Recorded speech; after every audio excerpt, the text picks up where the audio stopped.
Hello wrestling fans, my name is Rohit and you are watching Wrestling Omniverse. I am back with a new video. YouTube ने मेरा ये channel 4-5 दिन पहले remove किया था, पर आज मेरा ये चैनल मुझे वापस मिल गया. So from now in this channel you will get WWE news and updates just like before. So keep supporting and without any delay let's start this video. So सबसे पहले बात करते हैं जॉन सीना के बारे में. आज सुबह न्यूज़ आया था कि हॉलीवुड में जो राइटर्स का स्ट्राइक चल रहा था वो आज ख़त्म हो गया है, इसलिए जॉन सीना वापस चले गए हॉलीवुड में. So now we can see John Cena not so soon but he can do surprise appearance just like he done in London Money in the Bank. Next update, WWE ने Survivor Series का एक मस्त poster निकाला है जिसमें feature है Cody roads. पर WWE fans इस पोस्टर को ट्रोल करके कुछ लोग कह रहे स्टारडस्ट वापस आएगा क्या, और कोई कह रहा है ही इज वारडस्ट, और कोई कह रहा है Stardust is returning at Survivor Series as fifth partner.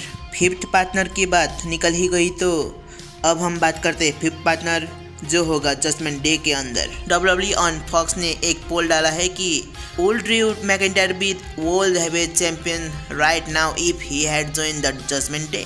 क्या लगता है ड्रू मैकिंटायर अगर जजमेंट डे ज्वाइन किया होता तो वो आज वर्ल्ड हेवीवेट चैंपियन होते?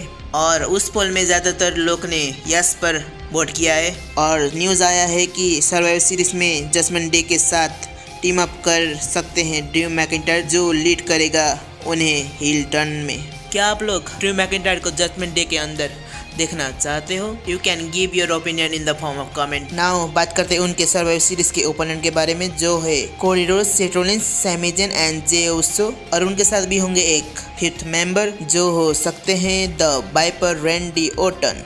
शायद मेरे ख्याल से अगर WWE रैंडी ऑर्टन को इस टीम में ऐड करना नहीं चाहती तो रैंडी ऑर्टन की जगह केविन ओवंस भी हो सकते हैं. क्या लगता है कौन होगा उनका फिफ्थ मेंबर? रैंडी ऑर्टन और सीएम पंक और केविन ओवंस और एले नाइट या फिर कोई और?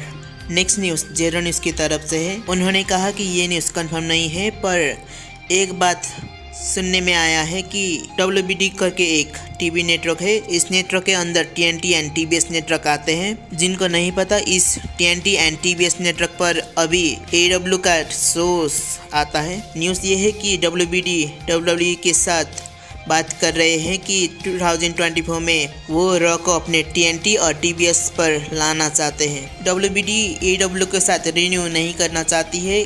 उन्हें लगता है कि वो उस समय तक पानी के अंदर डूब चुकी होगी. The WWE deal would also see the network move to Max in 2025 if this happened. अगर ये डील हो गया तो WWE मूव कर सकती है मैक्स पर इन 2025. अगर ये हुआ तो WWE शोज का नेटवर्क पूरा का पूरा चेंज हो जाएगा.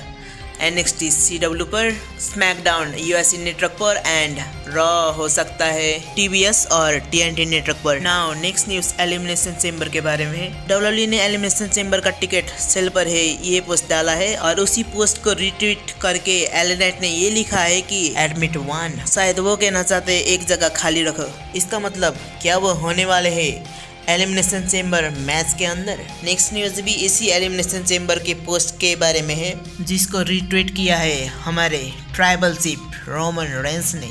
उन्होंने ये पोस्ट कोट करके ये लिखा है कि Australia #WWE Chamber is coming to Perth on February 24th. Tickets are on sale now. #acknowledge me. क्या लगता है क्या रोमन रेंस आने वाले हैं एलिमिनेशन चेंबर PLE में जो होगा ऑस्ट्रेलिया से? Now next and final news CM Punk के बारे में है. WWE ने हाल ही में सीएम पंक के प्रोफाइल को अपडेट किया था, और इंटरेस्टिंग बात यह है कि why WWE do that if CM Punk was not coming.